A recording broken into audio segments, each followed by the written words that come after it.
নমস্কার, কেমন আছেন সবাই? আপনাদেরকে আরো একটা ভিডিওতে স্বাগতম। এই যে পুরীতে পৌঁছে গেছি, এবার যাব হোটেল দেখতে, রুম নেওয়ার জন্য। আমরা রুম ঠিক করে, সেটার ভিডিও করা হয়নি। রুম ঠিক করে গাড়িতে উঠে গেছি চিল্কা হ্রদে যাওয়ার জন্য। গাড়ি পেয়েও গেছি, এই যে আমরা যাচ্ছি।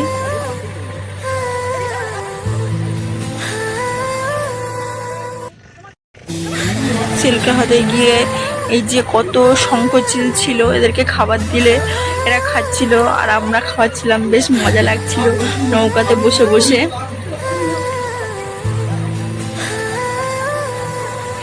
অ্যাকচুয়ালি চিল্কা হ্রদে বলছিল যে ডলফিন আছে, তো ডলফিন দেখতে যাচ্ছিলাম আর ওরাও আমাদের সঙ্গে সঙ্গে যাচ্ছিল।